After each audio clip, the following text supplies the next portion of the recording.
Made in Japan, Honda NC750X. Ito yung latest look. So, imbis na gas tank, yan, meron siyang malaking storage. As any 750cc ng Honda, smooth yung makina, wala masyadong vibration, napakasarap, tsaka automatic. Maganda yung ergonomics niya.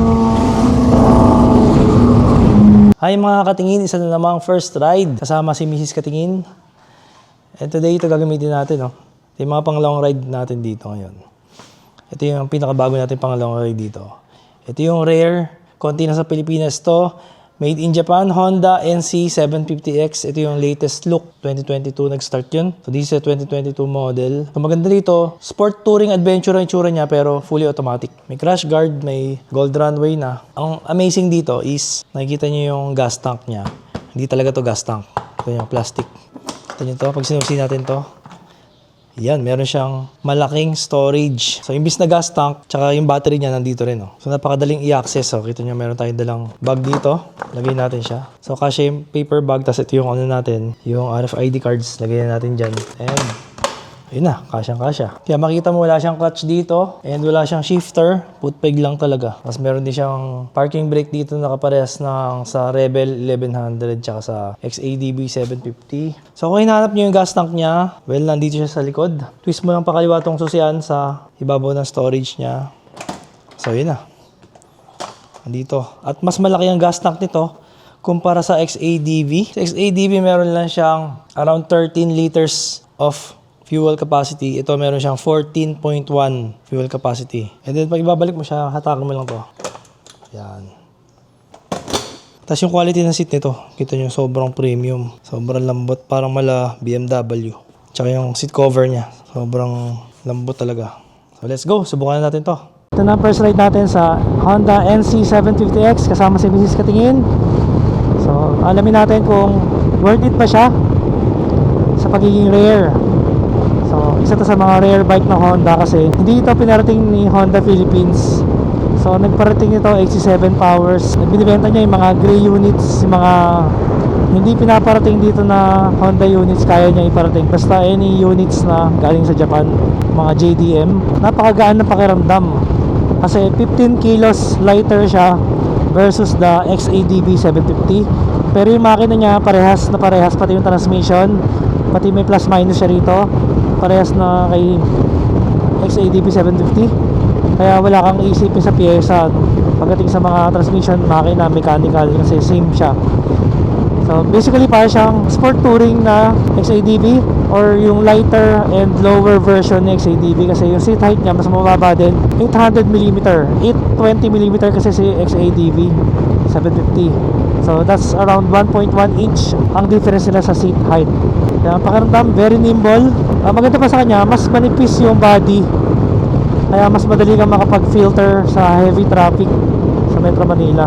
And syempre, yung power nandun kasi same engine sila ni XADB. Alam naman natin kung gaano kalakas ang XADB. So tanongin naman natin si Mrs. Katingin ko ano naman sabi niya, first impression niya kay NC750X. So, as first timer na mag-ride nitong NC750X, unang-una napansin ko agad yung nipis niya. Kung i-compare ko siya sa mga XADB, no, mas manipis to. So, mas mabilis siyang angkasan compared sa mga XADB kasi medyo mas bukaka ako dun. Ito mas close yung legs ko, so mas relax. Riding position towards the rider, swabe lang. Saktong-sakto lang yung taas ko. Hindi siya... Actually, medyo mas mataas ako compared sa rider. Pero, hindi sobra. Parang minimal lang. Kasi kung bebase mo sa upuan, tumaas rin yung seat niya. Kumbaga, mas mataas ako compared sa rider. Hindi siya pantay. Pero yung lapad ng upuan niya at yung softness ng upuan niya, ang ganda. Hindi siya ganun kalambot. Pero, hindi siya matigas. Uy, ZX6R. Ayun, so maganda rin yung shape ng upuan. So medyo meron siyang hindi siya flat, meron siyang onting bulkness. So hindi nakakangalay umupo. Kasi minsan sa mga flat na upuan, medyo pagka matagal na nakakangawit. So ito talagang maganda yung ergonomics niya.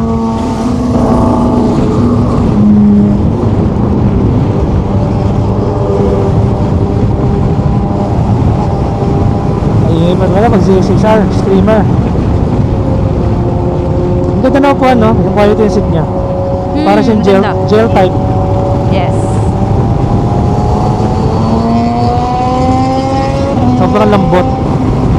Parang memory foam. Tsaka maganda rin yung stock exhaust lang kasi perfect pang long ride, nakakainis yung maingay. Mauumay ka rin pagka maingay yung motor mo. Tapos long ride.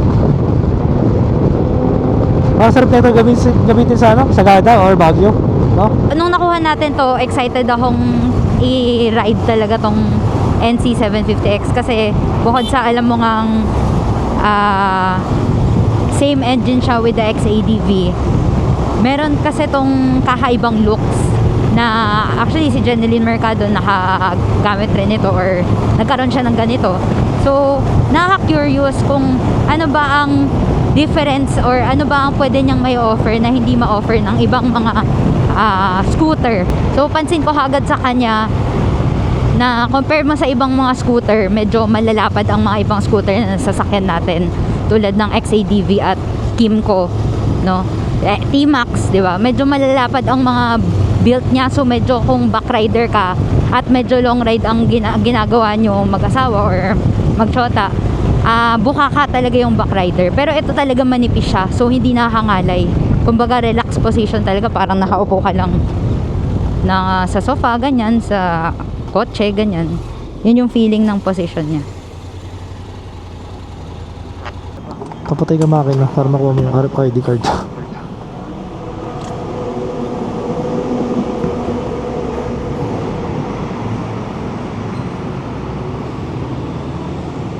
Yun. Okay, dahil pang balance. Hindi lang binasa. Kaso kailangan patayin yung makina. So sayang ngayon kay Miss Jeneline Mercado. So na-negotiate na namin dati kaya lang hindi kami nagkasundo sa price. Kasi medyo mataas yung asking pa niya. Kaya hindi namin nakuha yun yung NC750 niya. So pag nakuha natin, no, for keeps na sana yun, no. O nakapangalan kay Jeneline Mercado, no. Actually, maganda to for keeps for me. Anong masasabi mo sa ano niya, throttle response niya? Well, throttle response, naka-standard mode lang tayo. Pero smooth as any 750cc ng Honda. Smooth yung makina, wala masyadong vibration, napakasarap, tsaka automatic. So, kung titignan mo siya, akala mo, actually, siya yung opposite ng Dragster 700. Kasi, yung Dragster, kung titignan mo, scooter siya, pero manual, may clutch, may cambio. Ito naman, kung titignan mo siya, mukha siyang manual, pero scooter siya, automatic scooter type, pero hindi siya scooter na CVT. Para siyang scooter kasi DCT na fully automatic. So same concept na matic, pero pwede ka mag plus minus parang kotse na automatic. Kaya perfect to sa sobrang long ride. Kahit traffic pala, perfect kasi di ba nakakapagod yung mag clutch siya, mag cambio. Tsaka hindi siya ganun ka-bulky kung i-compare mo sa may ibang mga matic. Kasi ano na lang ba ang mga na-offer na matic, no? Yung CB e-clutch kasi parang hindi mo siya mako-consider as matic pa dahil e-clutch lang siya. Kumbaga meron pa rin siyang clutch. Pero siguro mga Rebel 1100, Africa Twin. Yun ang dalawang counterpart niya pala or kaparehas niya, no? Yung Rebel tsaka Rebel DCT tsaka Africa Twin DCT. Kaya lang yung dalawa na yun 1100cc, so medyo malakas sa gas. Tsaka hindi siya rider friendly kasi hindi siya beginner friendly kasi syempre 1100cc masyadong powerful pa yun para sa mga beginner. Ito yung nasa sweet spot para sa isang beginner rider. Tsaka kung ano mo siya sa bigat, yung Africa Twin medyo mas mabigat talaga. Yung Rebel 1100 naman more on cruiser type siya, so kung ilo-long ride mo parang medyo medyo hindi siya pang long ride friendly. Tama, tsaka masarap i-banking to kasi nga V-shape for touring eh. Mataas yung foot peg, so hindi ka basta sasaya dito kahit banking ka. Which is kailangan talaga bumanking pagka for example pumunta ka ng Baguio, yung sa may highest point sa Sagada, maraming twisties doon sa mga Maliko, Pangasinan. So mag-enjoy ka dito sa straight as well as sa mga twisties. Not to mention maganda yung center of gravity niya kasi yung makina nito parehas ni XADV na naka horizontal. Kasi pag mga naka vertical yung block tsaka yung head, medyo top heavy. For example, kagaya ni Rebel 1100 and Africa Twin, yan, patayo yung block niya kaya medyo ramdam mo yung pagiging top heavy niya. Yung mga lubak, di mo ramdam. Ganda ng play.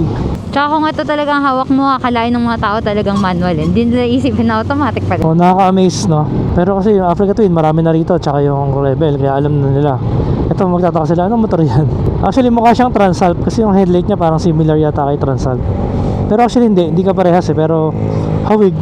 Kaya akala nila talaga manual na sport touring, manual na big bike yung dala mo. So, pinaka masasabi ko siguro pagka, lalo na ngayon, may bagong labas ng NX 500 na i-clutch din. So, siguro masabi ko pagka galing kang NX 500, magandang next upgrade mo mga ganito, no? NC 750. Oo, kasi doon kailangan pa rin kumambyo eh. Hindi kaya nito. Talagang twist and go ka lang talaga. Mga adventure bike. Hindi mo naisipin yung pagkambyo-kambyo. Tsaka ang disadvantage para sa akin ng mga e-clutch ay pag naka first gear ka, so naka semi-auto, hindi mo pwedeng laruin yung clutch. So medyo sensitive masyado yung first gear. Konting piga mo lang talagang sumisibat. Yun yung disadvantage ka parehas ng mga SRM or Wave.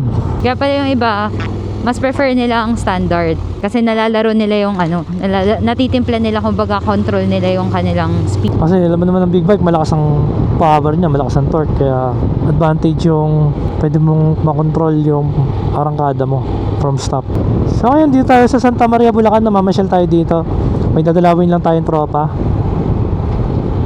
Kasi marami tayong tropa dito. Pero first time natin napunta rito sa part na to ng Santa Maria. Parang gubat-gubat na. Sana makakita tayo ng convenience store para makadaan man tayo ng makabili tayo ng pasalubong. Uy, grabe ah. Parang ang layo-layo na natin sa Kabiasnan. Parang nasa gubat na tayo rito. So ang ganda na play ng shock niya.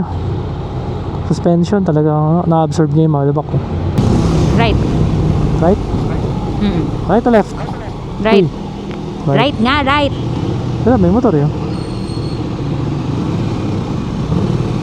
Ito, meat chop. Ito ba? Ayun, may Alphamart. Ano, Alphamart. Yan. Sakto.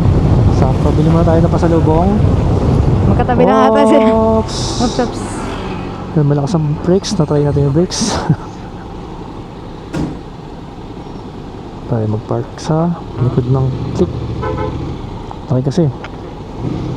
So, ganda ng low seat height. Hindi siya mahirap gamitin, no? So, ito ang DCT. Kailangan mong gamitin yung parking brake. Yan. Okay. So, ito na. Subukan natin kung kakasya. Nabili nating regalo. Wow, kasya.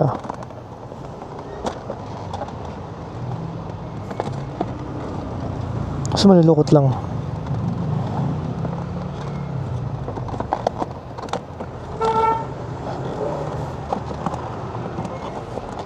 Yan.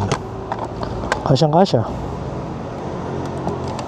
So para may disengage yung parking brake nya, press mo lang to. And then, gano'n na.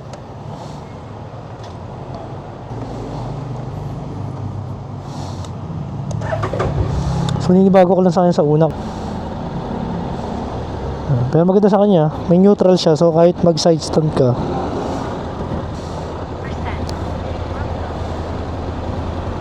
Group mode. Sabihin mo, group mode. Oo nga, Himax group mode. Ayan pala. Hi, Max. Ayun. Ayan pala. Sabihin mo lang group mode eh. Ganda pala talaga ng Axmax. Gamit nga pala namin, Axmax Intercom. Voice command lang, makakakonect ka na, napakadaling mag-connect. Yes. At napakalinaw ng audio. Hindi mo na kailangan magpindot-pindot ng kahit ano. Yun. Tsaka good news nga pala mga katingin sa Tuesday daw, rollback na ng mga gasolina. 20 pesos ang ibababa ng diesel and 5 pesos naman sa gas.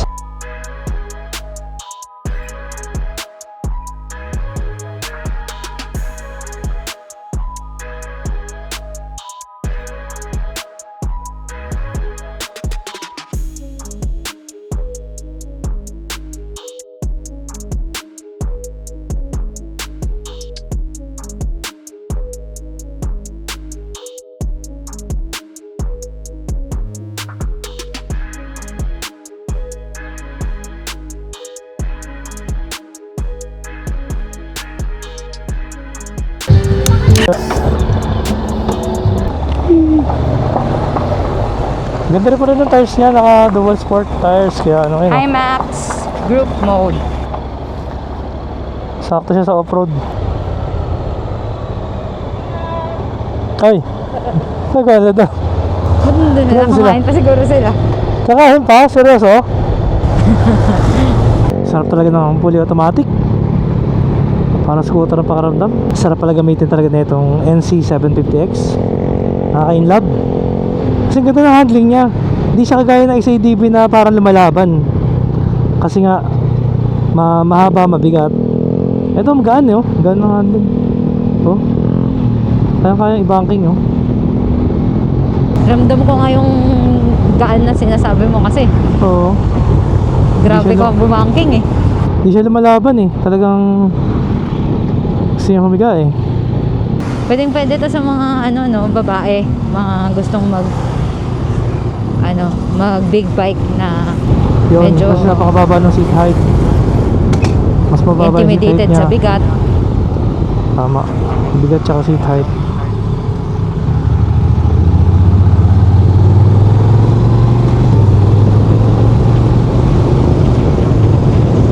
Actually, hindi to ganun kasikat sa market, no? Usually, pagka naisip mo sports touring or mga adventure na Matic, XATV ang naiisip. Oo, kasi yun nga, rare nga siya. Konti lang to sa Pilipinas, baka wala pa kayong 20 sa Pilipinas eh, pag meron ka nito. So bira ka makakita sa kalsada talaga.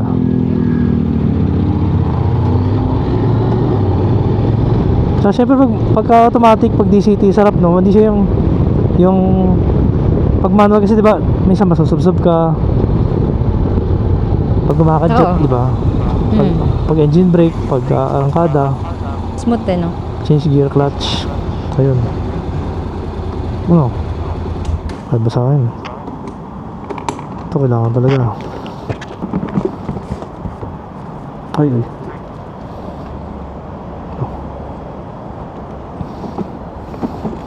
Dapat bulsa ko na lang.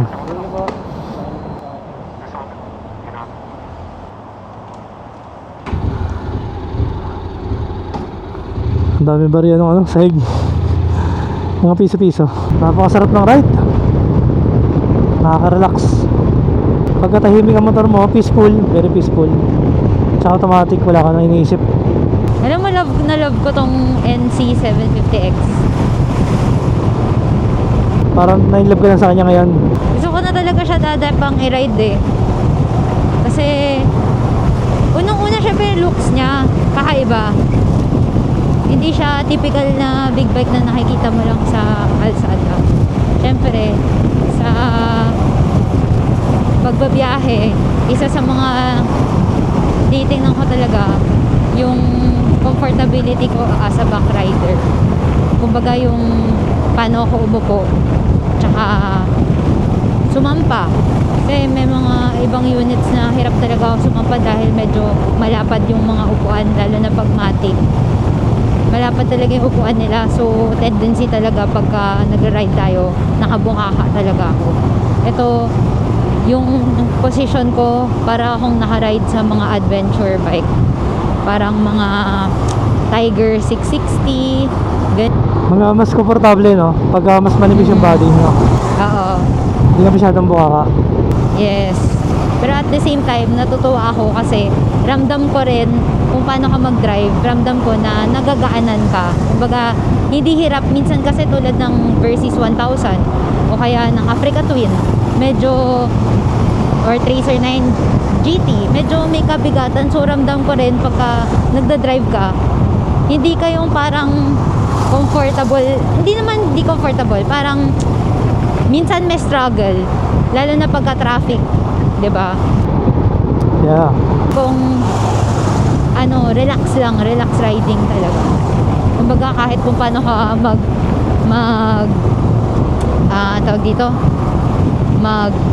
banking ganyan, ramdam ko na comfortable ka and confident ka. So, plus point sa akin kasi naging confident din ako na hindi nakakatakot kasi confident yung driver ko na nagda-drive eh. So, sure ako mas panatag rin ako. Ganun.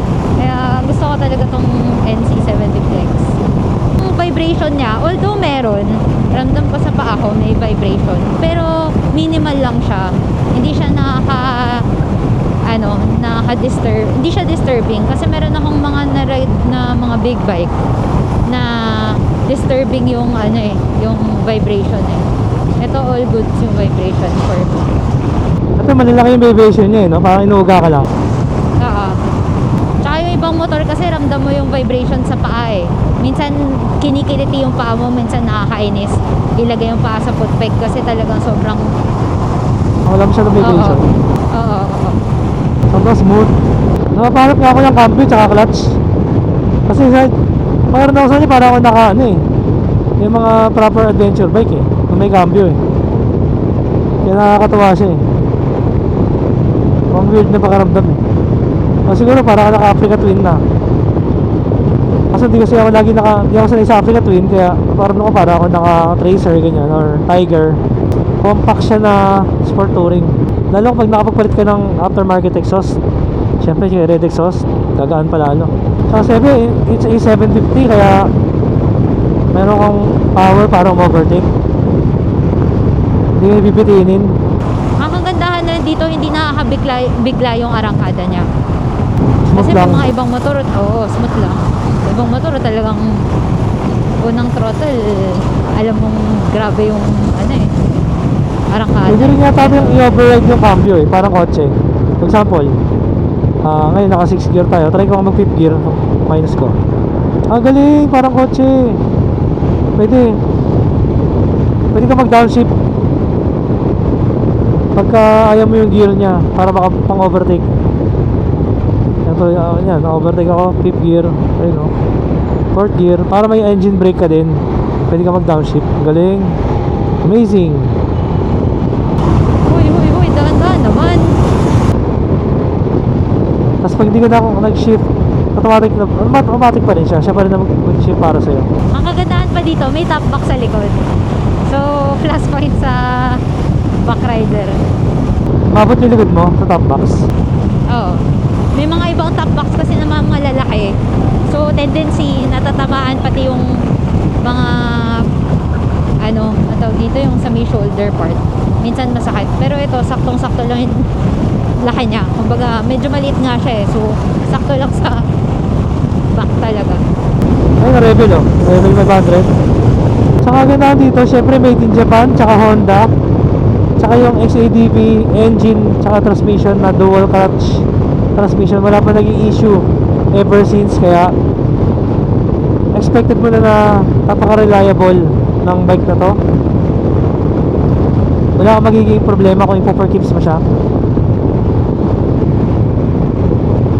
Puro change oil lang siguro kailangan mo gawin dito. Yun ang kaganda sa medyo malaki yung makina mo kaysa mga 400, 500 lang. Talagang patakbo ka ng mga 100 sa expressway, parang baliwala lang sa kanya.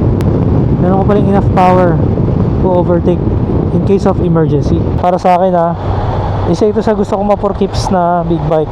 Hindi naman siya flashy, hindi naman siya sobrang forma, pero it gets the job done at napaka-komportable niya. Mababa ang seat height, hindi siya masyadong mabigat for its class and engine displacement. Meron nga pala siyang 59 horsepower and 69 newton meters of torque. Sobra-sobra na yun para sa pang daily, pang long ride, pwede pang Philippine loop. Para sa akin, ito na ngayon yung favorite ko. So, of all the big bikes na nasakyan ko, parang kung magsasabi ka na gusto mo ng 4 tips na unit para may long ride natin, ito yung choice ko. Dahil unang-una, nasakyan na kasi natin yung XADV papuntang Baguio, papuntang long ride talaga. And kung i-compare mo sa ibang mga engine, maganda talaga ang XADV. Yun nga lang, nagkaroon lang ako ng struggle sa lapad ng upuan niya nung pauwi na kasi medyo mahirap rin nakabuka ka all this time. So, knowing na yun yung downside nung para sa akin dun sa XADV ng naglo-long ride, pasok na pasok tong NC750X sa akin dahil nga swabe lang yung upuan niya. And aside from that, yung suspension niya, masasabi kong Yung suspension niya masasabi kong goods na goods for our bumpy road. Though, syempre, hindi siya ganun kaganda compare mo sa ibang mga adventure bike talaga na para talaga sa mga off-roads. Pero, kung long ride lang talaga, hindi naman siya off-road na ride, all goods na to sa akin. Syempre, yung vibration, goods rin sa akin. Yung minimal vibration niya, hindi nakaka-bothering. Hindi masakit sa ulo. Hindi rin masakit sa katawan, or minsan kasi merong mga units na pag sinakyan mo, sumasakit yung likod mo pagkatagalan dahil nakakangawit. Ito hindi. Tapos syempre ang upuan niya, swabeng-swabe lang yung lapad, yung haba niya, saktong-sakto lang din. Kaya ito talaga ang favorite ko ngayon. Tataka lang ako kung bakit siya hindi pinarating ng Honda Philippines, no? Sana in the future parating nila, kasi best seller in the making to sigurado, kasi for sure mas mura to sa XADV, pero very capable na meron pa siyang mga advantages, at syempre very unique. So magkano natin binibenta to? For only 630k. Grabe, 630k lang. Tapos magkano yung brand new nito? Nag-sale sila eh. Alam ko 740, mga ganun. 740 brand new. Sa atin 2,000 auto with all the accessories. 630k lang, negotiable pa. At pwede pang swap or financing. Good deal na talaga yan. Pero kung walang bibili, for keeps na natin to. Oo Not naman. bad. Pwede pang Actually, service. Not to mention, mas matipid to sa gas kumpara sa mga Africa tsaka Rebel 1100. At kung umabot ka na sa part ng video na ito, baka pwede pakisubscribe naman sa ating channel para makagawa pa tayo ng maraming quality contents kagaya nito. thank you so much mga katingin sa lahat ng mga nagko-comment, nagpa-follow, nagsa-subscribe, at sa mga nag-aabang ng mga videos namin. Thank you so much. We appreciate it. Lalo na sa mga katingin natin dyan na na-meet natin sa Makina Expo. Sobrang solid. And sana ma-meet pa po natin yung iba pa natin mga katingin sa mga future events. At yun, kung makita man po kami, tawagin nyo lang kami. And we're very happy na ma-meet kayo. So yun, thank you so much mga katingin. Ingat po sa lahat.